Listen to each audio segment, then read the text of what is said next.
This is the quiet unraveling no one talks about. It's the economy. And when the economy breaks, in most cases, marriages start to crack too. The financial strain starts to have an effect on how people live, on how they love, and unfortunately, in some cases, how it ends. Rising inflation, job losses, debt, things are getting more expensive and way more uncertain. And inside homes, the stress doesn't just live in bank accounts, it's starting to live between people. So I really wanted to understand, why is money, especially in this modern age, so disruptive to relationships? What's actually happening in this modern world to marriages under this economic pressure? And is there a way to protect your love when your finances are on fire? Because behind every unpaid bill is a conversation that didn't happen, or maybe a fight that keeps happening. Researchers have been tracking this for decades, and now it's happening at a scale. Couples are burning out, not because of each other, but because of a system that's making survival a full-time job, leading to the biggest cause of conflict, which is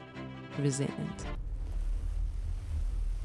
So this video is about love, but it's not just about love, it's also about stress, silence, strategy, because the economy might be broken, but it doesn't mean your marriage has to be. Hi, welcome here, I'm Pokes. Welcome to my station where we speak everything relationships. Okay, now speaking of relationships, let's talk about US and its global relationships. So here's what's been happening.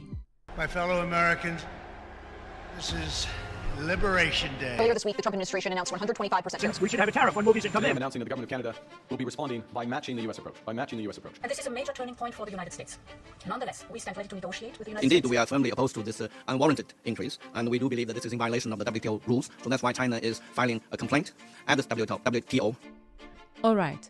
Worldwide tariffs were announced in April, and the idea of this was to bring American manufacturing back to the US. But the amounts that were announced were much higher than what people were expecting, and you guessed it, the markets panicked. Now it has gone two ways. Some countries have said the tariffs are going to affect us more than it's going to affect them, so we're not going to impose reciprocal tariffs just yet. We might want to negotiate a deal and see how it plays out. While for some other countries, it's just been a straight out trade war standoff. And either way, the result of it has been uncertainty, economic uncertainty. And if there's one thing that doesn't really mix well with relationships, it's financial uncertainty.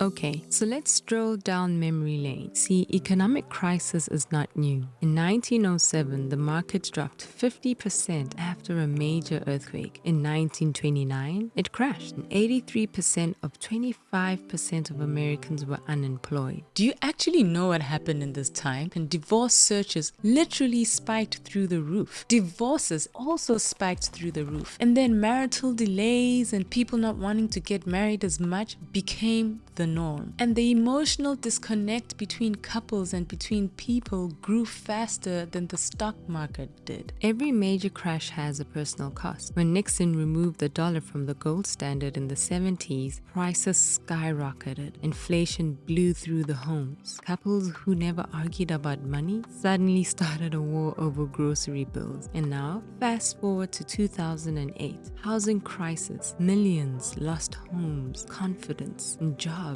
And guess what? During that time, many couples reported that money was the #1 source of conflict, even more than cheating. Then came COVID. Markets fell by 30%. The government printed cash to hold things together, but that money had a cost: inflation. And now we're here with the stock market, rumors and actual economic recessions, and couples and families feeling the squeeze. Not just in their portfolios or not just in their employment situations, but in their bedrooms and in their communications, concerns about the future. Because when the money leaves, unfortunately, tension also enters. Most couples actually forget that they are on the same team. And then what they start doing is blaming each other and just having petty arguments, and they start resenting each other. That stress trigger, that adrenaline tells them that, oh my God, I need to survive, and usually they interpret it as I need to survive alone. So what happens next? Well, history shows that the markets eventually recover, always. But the real question is, will your relationship recover from what it's going through during this time? That depends on how you respond together. So if you're wondering what to do with your money right now, start with your marriage, because the real investment, which is your marriage, is something that money can't buy. So I have a funny story. One day my husband came home and I was upset. I was just staring out the window and he came to me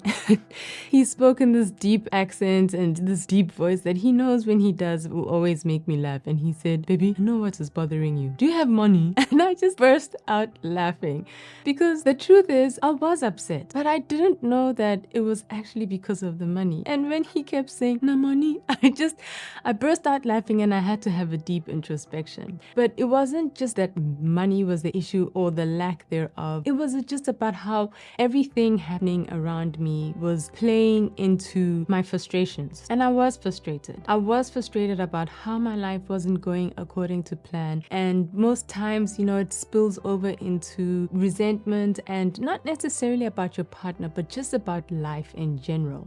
And when we laughed about it, we realized that that was a very good icebreaker for a situation that had been quite stressful financially. The world is changing so fast. How do we position ourselves to future-proof ourselves? We didn't realize it, but the outside pressure was actually starting to also filter in and leak in and create resentment about in the situation and towards each other. And the reason why I bring up resentment is that yes, the money can come, but if you don't deal with the underlying unresolved issues, the money is really just going to expose the cracks and the issues that have been building up over time in your marriage. Because the truth is that there are those who have lots of money and they get divorced, and then those who don't have a dime and they still get divorced. And so before we get to ideas of how you can future-proof yourself financially, let's get you guys good. And if you feel that, you know what, folks, you've said some things that have really hit my heart. Yes, we know that it's about the money, but there are also underlying unresolved issues that we need to address. I put together a guide